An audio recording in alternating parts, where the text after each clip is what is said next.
ಕಂಪ್ಲಿ ನಗರದ ಕೆಸಿಬಿ ಎಜುಕೇಷನ್ ಟ್ರಸ್ಟ್ನ rainbow PU ಕಾಲೇಜಿನಲ್ಲಿ ಪ್ರಥಮ ಪಿಯುಸಿ ವಿದ್ಯಾರ್ಥಿಗಳಿಗೆ ಸ್ವಾಗತ ಕಾರ್ಯಕ್ರಮವನ್ನು ಆಯೋಜನೆ ಮಾಡಲಾಗಿತ್ತು. ಕಾರ್ಯಕ್ರಮವನ್ನು ಉದ್ಘಾಟಿಸಿ ಮಾತನಾಡಿದ ಗಣ್ಯರು, ಕಾಲೇಜು ಜೀವನದ ಮಹತ್ವ ಹಾಗೂ ವಿದ್ಯಾರ್ಥಿಗಳು ಅನುಸರಿಸಬೇಕಾದ ಶೈಕ್ಷಣಿಕ ಮೌಲ್ಯಗಳ ಕುರಿತು ಪ್ರೇರಣಾದಾಯಕ ಸಂದೇಶ ಹಂಚಿಕೊಂಡಿದ್ದಾರೆ. ಈ ಸಂದರ್ಭದಲ್ಲಿ ನಿವೃತ್ತ ಯೋಧರು ಆದ ಮಂಜುನಾಥ ಸ್ವಾಮಿ ಹಾಗೂ ಮೃತ್ಯುಂಜಯ ಸ್ವಾಮೀಜಿ ಅವರಿಗೆ ಸನ್ಮಾನಿಸಿ ಗೌರವಿಸಲಾಗಿದೆ. ಜೊತೆಗೆ ಶೈಕ್ಷಣಿಕ ವರ್ಷದಲ್ಲಿ ಉತ್ತಮ ಅಂಕಗಳನ್ನು ಪಡೆದ ವಿದ್ಯಾರ್ಥಿಗಳಿಗೆ ಹಾಗೂ ವಿವಿಧ ಸ್ಪರ್ಧೆಯಲ್ಲಿ ವಿಜೇತರಾದವರಿಗೆ ಬಹುಮಾನ ವಿತರಿಸಲಾಗಿದೆ. ಇನ್ನು ಕಾರ್ಯಕ್ರಮದಲ್ಲಿ ಉಪನ್ಯಾಸಕರು ಆದ ಸಿದ್ದಣ್ಣ ಪರಮೇಶ್ವರ್, ಸಂಸ್ಥೆಯ ಕಾರ್ಯದರ್ಶಿ ಕೆಎಸ್ ಚಾಂದ್ ಬಾಷಾ, ಅಧ್ಯಕ್ಷ ಶಾರೂಕ್, ಅಕಾಡೆಮಿ ನಿರ್ದೇಶಕ ಅಜೀಜ್, ಪ್ರಿನ್ಸಿಪಾಲ್ ಶ್ರೀನಿವಾಸ್, ಉಪ ಪ್ರಾಂಶುಪಾಲ ಸಂಶೇರ್, ಮುಖ್ಯ ಗುರು ಮೇಘಾ ಸಿರಿ, ಶಿಕ್ಷಕ ವರ್ಗ ಹಾಗೂ ವಿದ್ಯಾರ್ಥಿಗಳು ಹೆಚ್ಚಿನ ಸಂಖ್ಯೆಯಲ್ಲಿ ಭಾಗಿಯಾಗಿದ್ದರು. ನಾನು ಈ ವಯಸ್ಸಿಗೆ ಇವತ್ತೇ ಸತ್ಬಿಡ್ತೀನಿ, ನಾನು ಆ ವಯಸ್ಸಿಗೆ ಬರ್ಬೇಕಾದ್ರೆ. ಹಾಗಾಗಿ ತಂದೆ ತಾಯಿ ನೀವು ಓದಬೇಕಾದ್ರೆ ನಿಮ್ಮನ್ನ ಸಮಾಜದಲ್ಲಿ ನಿನ್ನನ್ನು ಬಡವ ಅಂತ ಯಾರು ಹೀಯಾಳಿಸಿರ್ತಾರೋ ಆ ಸೈಡಿಗಾಗಿ ಓದಿ. ನಿಮ್ಮನ್ನ ಯಾರು ಬಹಳ ನೀವು ಕೆಳವರ್ಗದಲ್ಲಿದ್ದೀರಿ ಅಥವಾ ನೀವು ಬಹಳ ಬಡತನದಲ್ಲಿದ್ದೀರಿ, ನೀವು ನಿಮ್ಮ ಸಂಬಂಧಿಕರಿಗೆ ನಿಮ್ಗೆ ರೆಸ್ಪೆಕ್ಟ್ ಮಾಡ್ತಿಲ್ಲ, ಅದರ ಸಲುವಾಗಿ ಒತ್ತು ಮ್ಯಾಕ್ ಬರ್ಲಿಕ್ಕೆ ಸರಿ ಓದಿ. ಆ ಸಮಸ್ಯೆ ಒತ್ತು ಮ್ಯಾಕ್ ಬರಬೇಕು. ನಾವು ಸಮಸ್ಯೆಗೆ ಎದುರಿ ಕುಳಿತುಕೊಳ್ಳೋದು ಜೀವನ ಅಲ್ಲ. ಜೀವನ ಅಂದ್ರೆ ಪ್ರತಿ ಕ್ಷಣ ನಾವು ಪ್ರತಿದಿನ ಹೋರಾಟ ಮಾಡಬೇಕು. ಅದಕ್ಕೆ ಅಂಬೇಡ್ಕರ್ ಅವರು ಒಂದು ಮಾತು ಹೇಳ್ತಾರೆ, ದೊಡ್ಡ ತ್ಯಾಗ, ದೊಡ್ಡ ಗುರಿ, ದೊಡ್ಡ ತ್ಯಾಗವನ್ನೇ ಬಯಸ್ತದೆ. ಈಗ ಬಹಳಷ್ಟು ಸೈನ್ಸ್ ಬಂದಿದ್ರಿಲ್ಲ ಅಲ್ಲ ಎಲ್ಲ ವಿದ್ಯಾರ್ಥಿಗಳು, ನೀವೆಲ್ಲರೂ MBBS ಮಾಡಬೇಕು ಅನ್ನೋ ಫಸ್ಟ್ ಟಾರ್ಗೆಟ್, ನೆಕ್ಸ್ಟ್ ಇಂಜಿನಿಯರ್, ಬೇರೆ ಬೇರೆ ಟಾರ್ಗೆಟ್ ಇರ್ತವೆ ನಮಗೆಲ್ಲ. ಬರೀ ನೀವು MBBS ಹೋಗ್ಬೇಕಂತ ಕನಸ್ಕೊಂಡು ಸುಮ್ಮನೆ ಕುಂತ್ರೆ MBBS ಕೊಡಲ್ಲ. ಸಂಸ್ಥೆಯವರು, ಉಪನ್ಯಾಸಕರು ನಿಮ್ಗೆ ಏನು ಪ್ರೊವೈಡ್ ಮಾಡಬೇಕು, ಯಾವ ರೀತಿ ಕ್ಲಾಸ್ಗಳು ನಡೆಸಬೇಕು, ಏನೇನು ಸವಲತ್ತು ಕೊಡಬೇಕು, ಎಲ್ಲ ಕೊಟ್ಟರು ಕೂಡ ಅಂತಿಮವಾಗಿ ನಿಮ್ಮ ಭವಿಷ್ಯ ನಿರ್ಧಾರವಾಗುವುದು 4 ಗೋಡೆಗಳ ಮಧ್ಯೆ, ವೆಬ್ ಕ್ಯಾಮರಾದ ಮುಂದೆ ಆ 3 ತಾಸು ಪರೀಕ್ಷೆ ಬರೆಯಲು ನಿರ್ಧಾರ ಆಗ್ತದೆ.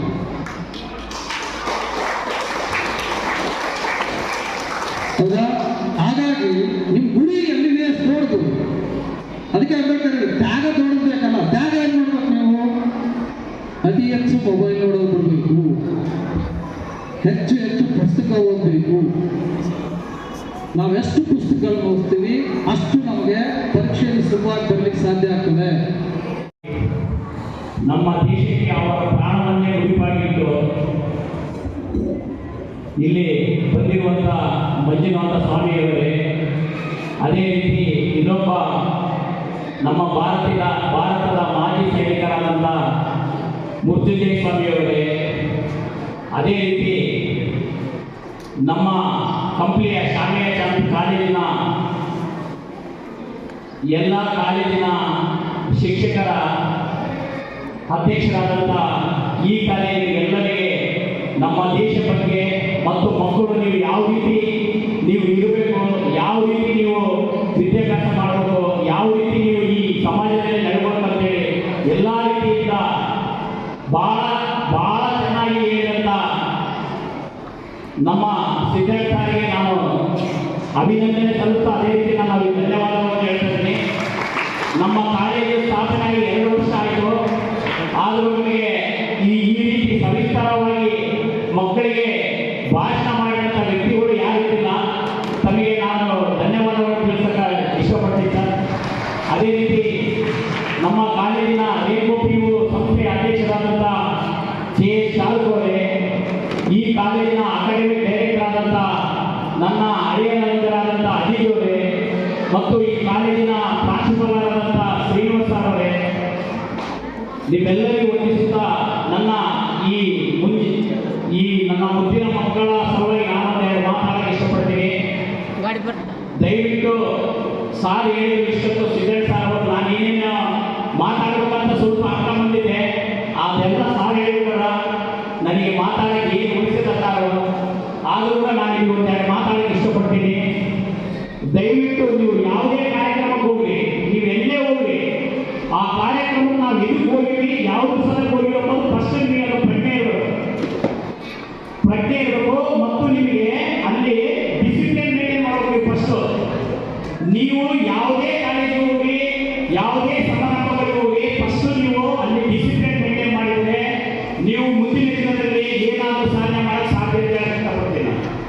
ಯಾಕಂದ್ರೆ ಅಲ್ಲಿ ಕಾರ್ಯಕ್ರಮ ನಡೀತಾ ಇರುತ್ತೆ, ನಿಮ್ಮಿಷ್ಟಿಗೆ ನೀವು ಯಾರೋ ಫ್ರೆಂಡ್ಸ್ ಜೊತೆ ಮಾತಾಡೋದು, ಇನ್ನ ಏನೋ ಅಲ್ಲಿ ಅಳತೆ ಹೊಡೆದು ಕೂತ್ಕೊಳ್ಳೋದು ಮಾಡಿದ್ರೆ ನಿಮಗೆ ಯಾವುದೇ ಕಾರಣ ನೀವು ನಿಮ್ಮ ತಲೆಗಾಲಿ ವಿಷಯಗಳು ಸಂಗ್ರಹವಾಗಲ್ಲ. ಅಲ್ಲಿ ಏನೋ ಸುಮ್ಮನೆ ಪಕ್ಷಿಗೆ ನಾವು ಹೋಗಿದ್ವಿ ಬಂದ್ವಿ ಅಂಬ ಲೆಕ್ಕಕ್ಕೆ ಇರುತ್ತೆ ಅಷ್ಟೇ. ಯಾವುದೇ ಒಬ್ಬ ವ್ಯಕ್ತಿ ಸಾಧನೆ ಮಾಡಬೇಕಂದ್ರೆ ಫಸ್ಟ್ ಅವನಿಗೆ ಡಿಸಿಪ್ಲಿನ್ ಮುಖ್ಯ, ಆಮೇಲೆ ಅವನಿಗೆ ತಾಳ್ಮೆ ಮುಖ್ಯ. ಯಾವುದೇ ಒಂದು ಸಮಸ್ಯೆ ನಮಗೆ ಎದುರಾದಾಗ ಅದನ್ನು ನಾವು ಒಂದು ನಿಮಿಷ ಸಮಾಧಾನವಾಗಿ ಕುರಿತು ಆಲೋಚನೆ ಮಾಡಿ ಅದ್ರ ಬಗ್ಗೆ ನಾವು ನಿರ್ಧಾರ ತಗೊಂಡ್ರೆ ಮುಂದಿನ ದಿನಗಳಲ್ಲಿ ನಾವು ಉತ್ತಮ ಭವಿಷ್ಯವನ್ನು ರೂಪಿಸಿಕೊಂಡು ಸಮಾಜದಲ್ಲಿ ಒಳ್ಳೆಯ ವ್ಯಕ್ತಿಗಳಾಗ ಇವೆರಡು ಕಾರಣ ಆಗ್ತವೆ. ಸಮಾಧಾನದಿಂದ ಆಲೋಚನೆ ಮಾಡೋದು, ತಾಳ್ಮೆಯಿಂದ ಇರೋದು.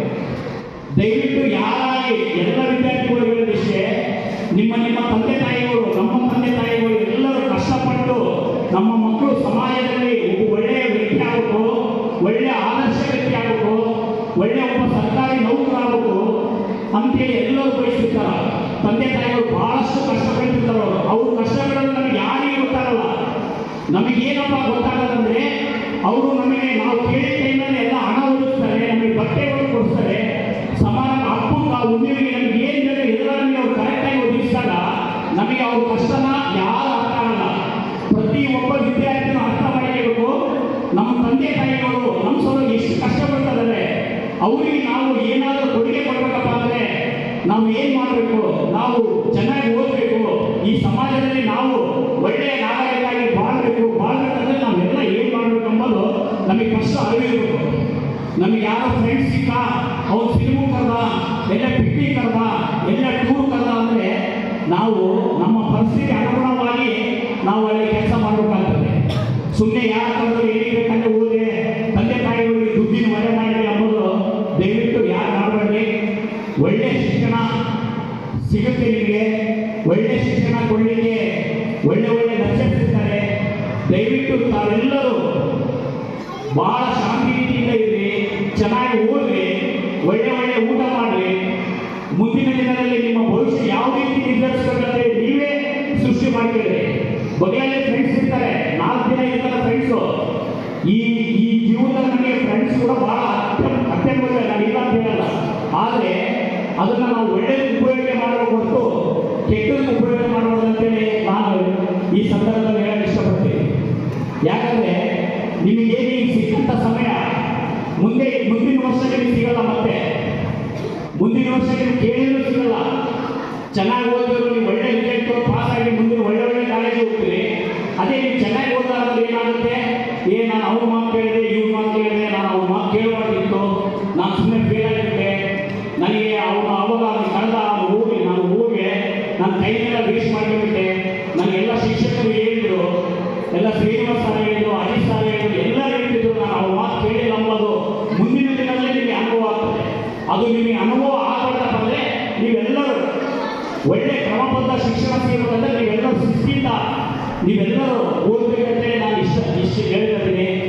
ದಯವಿಟ್ಟು ಎಲ್ಲರೂ ನಿಮ್ಮ ಭವಿಷ್ಯವನ್ನು ರೂಪಿಸಲಿಕ್ಕೆ ನಿಮ್ಮ ಕೈಯಲ್ಲೇ ಇದೆ.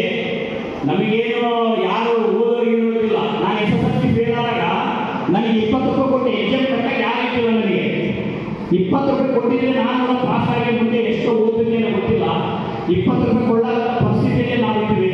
ನಿಮಗೆಲ್ಲ ನಿಮ್ಮ ತಂದೆ ತಾಯಿಗಳು ಚೆನ್ನಾಗಿ ಓದಿಸ್ತಾರ, ನೀವು ಚೆನ್ನಾಗಿ ಓದಿ ನಿಮ್ಮ ಭವಿಷ್ಯನ ರೂಪಿಸ್ಕೊಳ್ಬೇಕಂತೇಳಿ ನಾನು ಒಂದೆರಡು ಮಾತು ಮುಗಿಸ್ತೀನಿ. ಜೈ ರೈನ್ಬೋ ಸಮೂಹ ಸಂಸ್ಥೆ ವತಿಯಿಂದ ಏನು ದ್ವಿತೀಯ PUC ವಿದ್ಯಾರ್ಥಿಗಳು ಪ್ರಥಮ PUC ವಿದ್ಯಾರ್ಥಿಗಳನ್ನ ಸ್ವಾಗತ ಕೋರುವಂತಹ ಕಾರ್ಯಕ್ರಮವನ್ನು ಹಮ್ಮಿಕೊಂಡಿದ್ದೀರಾ.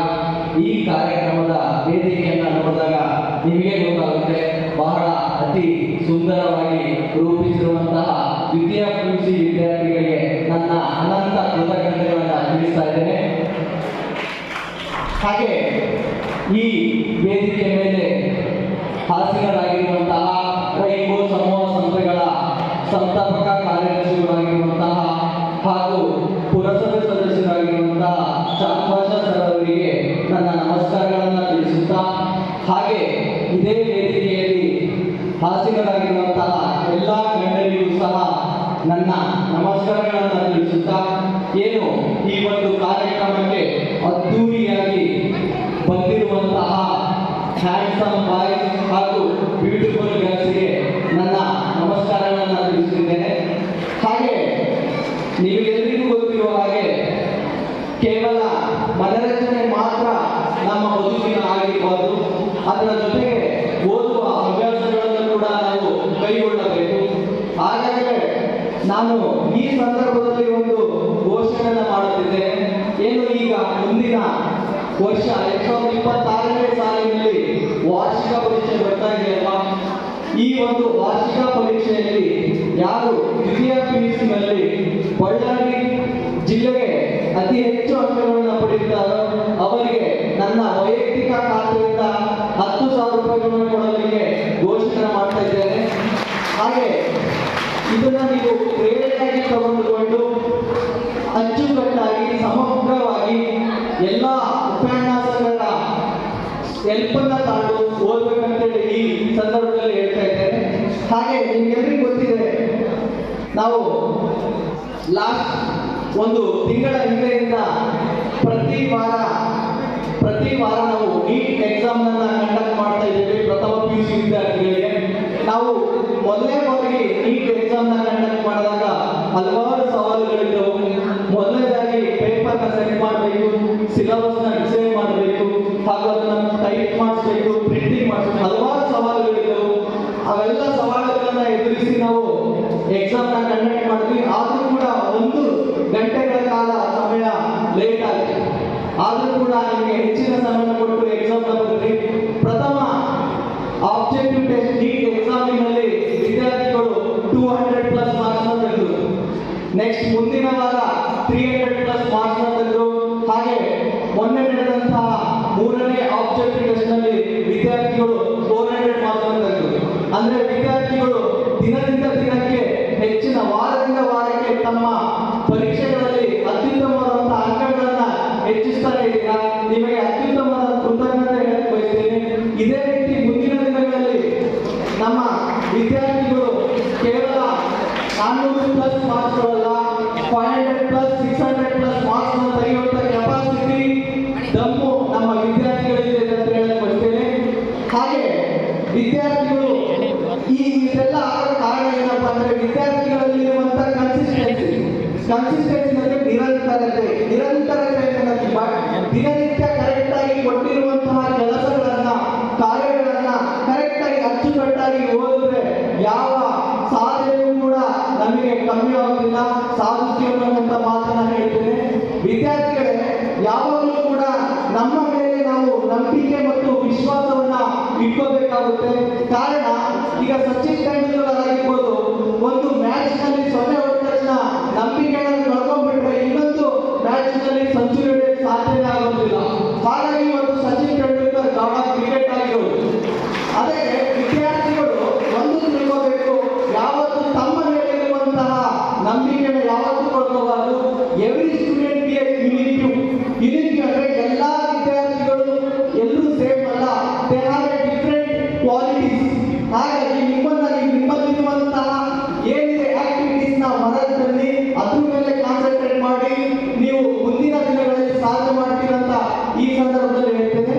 ಹಾಗೆ ನಾನು ಕಂಡಿರುವಂತೆ ಏನು ಈ ಪ್ರಪಂಚದಲ್ಲಿ ಅಥವಾ ಈ ಭೂಮಿ ಮೇಲೆ ಬಹಳಷ್ಟು ಜನ ಅಸಾಧ್ಯ, ಅಸಂಭವ ಅನ್ನುವಂಥ ಪದಗಳು ಇದ್ದಾವೆ ಅಂತ ಅನ್ಸುತ್ತೆ. ಆದರೂ ಕೂಡ ಕೆಲವು ವ್ಯಕ್ತಿಗಳು ಈ ಅಸಾಧ್ಯ, ಅಸಂಭವ ಅನ್ನುವಂಥ ಪದಗಳು ಇಲ್ಲ ಅನ್ನೋ ರೀತಿಯಲ್ಲಿ ನಮಗೆ ತೋರಿಸಿ ಉದಾಹರಣೆಗಳನ್ನ ಇದ್ದಾವೆ. ಮೊದಲನೇದಾಗಿ ಅತಿ ದೊಡ್ಡ ಸೈಂಟಿಸ್ಟ್ ಆಗಿರುವಂತಹ ಡಿ ಫಾರೆಸ್ಟ್ ಅವರು ಒಂದು ಸ್ಟೇಟ್ಮೆಂಟ್ ಅನ್ನ ಕೊಡ್ತಾರೆ. ಆ ಸ್ಟೇಟ್ಮೆಂಟ್ ಏನಪ್ಪಾ ಅಂದ್ರೆ, ಏನು ಈ ಭೂಮಿ ಮೇಲಿರುವಂತಹ ಯಾವ ವ್ಯಕ್ತಿಯೂ ಕೂಡ ಚಂದ್ರನ ಬಳಿ ಹೋಗೋದಕ್ಕೆ ಸಾಧ್ಯ ಇಲ್ಲ. ಇಟ್ ಈಸ್ ಹೈಲಿ ಇಂಪಾಸಿಬಲ್ ಅನ್ನುವಂತ ಒಂದು ಸ್ಟೇಟ್ಮೆಂಟ್ ಕೊಡ್ತಾರೆ. ಯಾಕಂದ್ರೆ ಪ್ರತಿಯೊಬ್ಬ ವ್ಯಕ್ತಿಯೂ ಕೂಡ ಹಿರಿಯರು ದೊಡ್ಡವರು ಹೇಳಿರುವಂತಹ ಮಾತನ್ನ ಪಾಲಿಸುವಂಥದ್ದು. ಹಾಗಾಗಿ ಪ್ರತಿಯೊಬ್ಬರು ಸಾಧ್ಯನೇ ಇಲ್ಲ. ನಾವು ಭೂಮಿಯನ್ನು ಬಿಟ್ಟು ಮತ್ತೊಂದು ಉಪಗ್ರಹಗಳಿಗೆ ಹೋಗುವಂತ ಸಾಧ್ಯತೆ ಇಲ್ಲ ಅಂತ ಹಾಗೆ ಗೊತ್ತಿದೆ. 1969ರಲ್ಲಿ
ತನ್ನ ಚಿಕ್ಕ ವಯಸ್ಸಿನಲ್ಲಿದ್ದಾಗ ಪೋಲಿಯೋ ಅಟ್ಯಾಕ್ ಆಗುತ್ತೆ. ಪೋಲಿಯೋ ಅಟ್ಯಾಕ್ ಆದಾಗ ಡಾಕ್ಟರ್ ಒಂದು ಮಾತನ್ನ ಹೇಳ್ತಾರೆ, you will never walk in the future, you will never walk in the future ಅಂತಕ್ಕಂಥ ಮಾತನ್ನ ಹೇಳ್ತಾರೆ. ಬಟ್ ಅವರ ತಾಯಿ ಒಂದು ಮಾತನ್ನ ಹೇಳ್ತಾಳೆ ಅವರಿಗೆ, no you will walk, you will walk. But ಆ ಹುಡುಗಿ ನಂಬಿಕೆ ಇಟ್ಟಿದ್ದು ಡಾಕ್ಟರ್ ಮೇಲಲ್ಲ, ತನ್ನ ತಾಯಿಯ ಮೇಲೆ ನಂಬಿಕೆ ಇಡ್ತಾಳೆ. ಮುಂದಿನ ದಿನಗಳಲ್ಲಿ ಆ ಹುಡುಗಿ ಒಲಿಂಪಿಕ್ಸ್ ನಲ್ಲಿ 3 ಗೋಲ್ಡ್ ಮೆಡಲ್ಸ್ ನ ಪಡೀತಾಳೆ. ಹಾಗಾಗಿ ವಿದ್ಯಾರ್ಥಿಗಳೇ, ಯಾರು ಆಗಲ್ಲ ನಿನ್ನಿಂದ ಅಂತಾರೋ ಅವರ ಮುಂದೆ ಎದೆಗಿಟ್ಟು ನಿಂತ್ಕೊಂಡು ಮಾಡುವಂತ ಶಕ್ತಿ, ಶೌರ್ಯವನ್ನು ತೋರಿಸುವಂತ ಗುಣಲಕ್ಷಣಗಳನ್ನ ತಮ್ಮಲ್ಲಿ ಮೂಡಿಸಬೇಕು ವಿದ್ಯಾರ್ಥಿಗಳೇ. ಯಾವುದು ಸಾಧ್ಯ ಅಸಾಧ್ಯ ಅನ್ನುವಂಥದ್ದು ಈ ಪ್ರಪಂಚದಲ್ಲಿ ಯಾವುದೂ ಇಲ್ಲ. ಎಲ್ಲವೂ ಸಾಧ್ಯ, ಎಲ್ಲವನ್ನು ಮಾಡುವಂತಹ ಶಕ್ತಿ ನಮ್ಮಲ್ಲಿದೆ. ಮಾಡುವಂತಹ ಯೋಚನೆಗಳನ್ನು ಮಾಡಬೇಕಾಗುತ್ತೆ. ಹಾಗೆ ವಿದ್ಯಾರ್ಥಿಗಳೇ, ನಿಮಗೆಲ್ಲರಿಗೂ ಗೊತ್ತಿರುವ ಹಾಗೆ ಅತಿ ದೊಡ್ಡ ಸೈಂಟಿಸ್ಟ್ ಆಗಿರುವಂತಹ ಐನ್ಸ್ಟೀನ್ ಅವರು ಎಲ್ಲಿ ಗೊತ್ತಿದೆ. ಐನ್ಸ್ಟೀನ್ ಅವರು ಒಂದು ದಿನ ಒಂದು ಚೀಟಿಯನ್ನ ಇಟ್ಕೊಂಡು ಮನೆಗೆ ಬರ್ತಾರೆ. ಆ ಚೀಟಿಯನ್ನ ಇಟ್ಕೊಂಡು ಒಂದು ಮನೆಗೆ ಕೊಟ್ಟಾಗ ಆ ಚೀಟಿನ ಪ್ರಿನ್ಸಿಪಾಲ್ ಅವರು ಆ ಚೀಟಿನ ಕೊಟ್ಟಿರ್ತಾರೆ ಮಗುವಿಗೆ. ಆ ಚೀಟಿನ ಆ ಮಗು ಬಂದು ಅವರ ತಾಯಿ ಬಳಿಗೆ ಕೊಡುತ್ತೆ. ಅವರ ತಾಯಿ ಆ ಚೀಟಿನ ತಗೊಂಡು ಆ ಮಗು ಮುಂದೆ ಓದುತ್ತೆ, ಪೋಷಕರೇ ನೋಡ್ರಿ, ನಿಮ್ಮ ಮಗುವನ್ನ ಕಲಿಸುವಂತಹ ಶಕ್ತಿ, ಸಾಮರ್ಥ್ಯ ನಮ್ಮ ಶಿಕ್ಷಕರಿಗಿಲ್ಲ. ಅಂದರೆ ನಿಮ್ಮ ಮಗು ಬಹಳ ಬುದ್ಧಿವಂತ ಮಗು. ಆ ಬುದ್ಧಿವಂತಿಕೆಯನ್ನ ಕಲಿಸುವಂತ ಬುದ್ಧಿವಂತ ಟೀಚರ್ಸ್ಗಳು ನಮ್ಮಲ್ಲಿಲ್ಲ. ನಿಮ್ಮ ಮಗು ಬಹಳ ಉತ್ತಮವಾಗಿರುವಂತಹ, ಅತ್ಯುತ್ತಮವಾಗಿರುವಂತಹ ಮುಂದೆ ಒಬ್ಬ ಸೈಂಟಿಸ್ಟ್ ಆಗುತ್ತಾನೆ ಅಂತ ಆ ಚೀಟಿನಲ್ಲಿ ಬರೆದಿರೋ ತರ ತಾಯಿ ಓದ್ತಾಳೆ. ತಾಯಿ ಓದಾದ್ಮೇಲೆ ನಿಮಗೆಲ್ಲರಿಗೂ ಗೊತ್ತಿರುವ ಹಾಗೆ ಐನ್ಸ್ಟೀನ್ ಮುಂದೊಂದು ದಿನ ಅತಿ ದೊಡ್ಡ ಸೈಂಟಿಸ್ಟ್ ಆಗಿ ಹೊರ ಹೋಗ್ತಾರೆ. ಒಂದು ದಿನ ತನ್ನ ಮನೆಯನ್ನ ಬೇರೆ ಕಡೆ ವರ್ಗಾವಣೆ ಮಾಡಬೇಕಾದ್ರೆ, ಎಕ್ಸ್ಚೇಂಜ್ ಮಾಡಬೇಕಾದ್ರೆ ಆ ಮೇಲೆ ಒಂದು ಶೆಲ್ಫ್ ಮೇಲೆ ಒಂದು ಚೀಟಿ ಕಾಣಿಸುತ್ತೆ. ಆ ಚೀಟಿನ ಎತ್ಕೊಂಡಾದ್ಮೇಲೆ ಆ ಚೀಟಿನ ಒಂದು ಧೂಳು ಕುಂದಿರುತ್ತೆ. ಧೂಳನ್ನ ಒರೆಸ್ತಾರೆ. ಧೂಳು ಒರೆಸಿದಾದ್ಮೇಲೆ ಆ ಚೀಟಿನ ತಂದು ನಿಧಾನವಾಗಿ ಓದಕ್ಕೆ ಶುರು ಮಾಡ್ತಾರೆ. ಓದ್ದಾಗ ಬಂದಿರುತ್ತೆ, ನಿನ್ನ ಮಗ ಅತಿ ದಡ್ಡ, ನಿನ್ನ ಮಗ ಅತಿ ದಡ್ಡ, ನಿಷ್ಪ್ರಯೋಜಕ, ಯಾವತ್ತೂ ಕೂಡ ನಿನ್ನ ಮಗ ಉದ್ಧಾರ ಆಗೋದೇ ಇಲ್ಲ, ಅವನನ್ನ ಕಲಿಸೋದು ನಮ್ಮ ಶಾಲೆಯಲ್ಲಿ ಸಾಧ್ಯವೇ ಇಲ್ಲ ಅಂತೇಳಿ ಆ ಚೀಟಿನಲ್ಲಿ ಬರೆದಿರ್ತಾರೆ. ಅಂದ್ರೆ ಮಂದ ರೀತಿಯ ಹುಡುಗ ಅಂತೇಳಿ ಬರೆದಿರ್ತಾರೆ. ಅದೇ ಅವತ್ತಿನ ದಿನ ಆ ತಾಯಿ ಮೋಟಿವೇಟ್ ಮಾಡೋದ್ರೆ, ಹುಡುಗರಲ್ಲಿ ನಂಬಿಕೆಯನ್ನ ಇಡೋ ಬದಲಿ ಬೇರೆ ಏನಾದರೂ ನೆಗೆಟಿವ್ ಆಗಿ ಹೇಳಿದ್ರೆ ಇವತ್ತಿನ ದಿನ ಈ ಪ್ರಪಂಚಕ್ಕೆ ಉತ್ತಮ ಶ್ರೇಷ್ಠ ಸೈಂಟಿಸ್ಟ್ ದೊರಕ್ತಾ ಇರಲಿಲ್ಲ. ಹಾಗಾಗಿ ಪೋಷಕರಾಗಿರ್ಬೋದು, ಶಿಕ್ಷಕರಾಗಿರ್ಬೋದು, ವಿದ್ಯಾರ್ಥಿಗಳು ಇವರೇ ತಪ್ಪು ಮಾಡೋದಕ್ಕೆ ಆ ತಪ್ಪನ್ನ ತಿದ್ದಿಸುವಂತ ಕೆಲಸ, ಜವಾಬ್ದಾರಿ ನಮ್ಮಂತಹ ಶಿಕ್ಷಕರ ಮೇಲಿದೆ. ಶಿಕ್ಷಕರು ಯಾವ ರೀತಿ ನಡೀತಾರೋ ಅದನ್ನೇ ಅನುಸರಿಸ್ತಾರೆ. ಈ ಮಾತಂತೂ ಸತ್ಯ. ಮೊದಲು ಶಿಕ್ಷಕರಾದಂತ ನಾವು ಡಿಸಿಪ್ಲಿನ್ ಮೇಂಟೈನ್ ಮಾಡಬೇಕಾಗುತ್ತೆ. ನಾವು ಶಿಕ್ಷಕರು ಯಾವ ರೀತಿ ಡಿಸಿಪ್ಲಿನ್ ಮೇಂಟೈನ್ ಮಾಡ್ತೀವೋ, ಯಾವ ರೀತಿ ನಡ್ಕೊಳ್ತೀವೋ, ನಮ್ಮ ಹಿಂದೆ ಇರುವಂತಹ ಮಕ್ಕಳು ಕೂಡ ನಮ್ಮಂತೆ ಆಗ್ತಕ್ಕಂಥ ಮಾತನ್ನ ಹೇಳಕ್ಕೆ ಬಯಸ್ತೇನೆ. ಹಾಗೆ ಕೊನೆಯದಾಗಿ ವಿದ್ಯಾರ್ಥಿಗಳೇ, ಒಂದು ಪ್ರಶ್ನೆಯನ್ನ ಕೇಳಕ್ಕೆ ಬಯಸ್ತೇನೆ. ಈಗ ನಿಮ್ಮ ಬಳಿ ಒಂದು ರೊಟ್ಟಿ ಇರುತ್ತೆ ಅಂತ ತಿಳ್ಕೊಳ್ಳಿ. ಇಬ್ರು ಸ್ನೇಹಿತರು ಇರ್ತೀರಾ, ಒಂದೇ ರೊಟ್ಟಿ ಇರುತ್ತೆ. ಆ ರೊಟ್ಟಿಯನ್ನ ಏನ್ ಮಾಡ್ತೀರಾ? ನೀವು ಏನ್ ಮಾಡ್ತೀರಾ? ಆಫ್ ಮಾಡಿ ಹಂಚ್ಕೊತಿದ್ದೀರಾ. ಬಟ್ ನಿಮಗೆ ಗೊತ್ತಿಲ್ಲ, ಕಾಲ ಇವತ್ತಿನ ದಿನ ಬಹಳ ಮುಂದುವರಿದಿದೆ. 5G ನೆಟ್ವರ್ಕ್ ಅಲ್ಲಿ ಇದೀವಿ ನಾವು.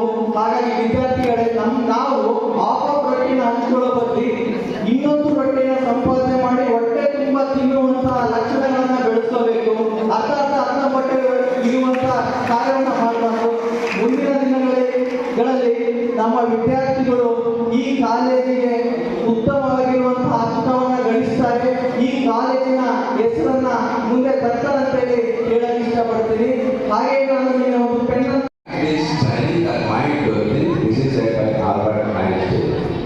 So education is something, but it is powerful than all the other things. We have to earn more knowledge.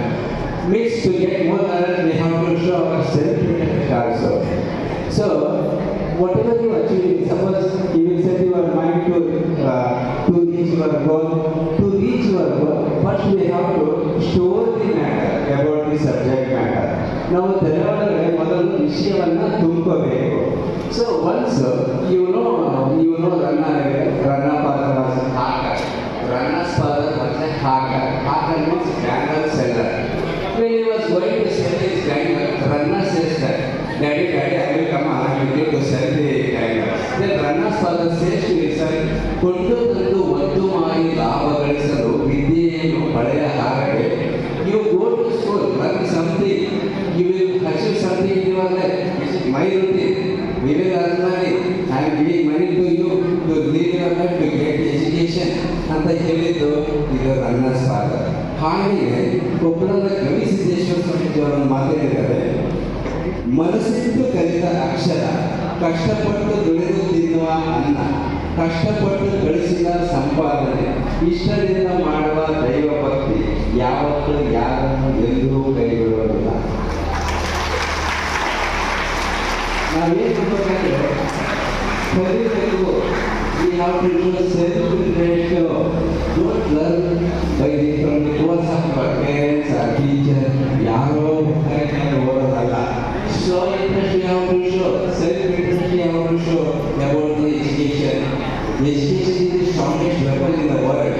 ನಿಮ್ಮಲ್ಲಿ ವಿದ್ಯೆ ಕಲಿಸಿದರೆ ಏನಾದರೂ ಆಗ್ಬೋದು. ವಿಜ್ಞಾನಿ ಆಗಬಹುದು.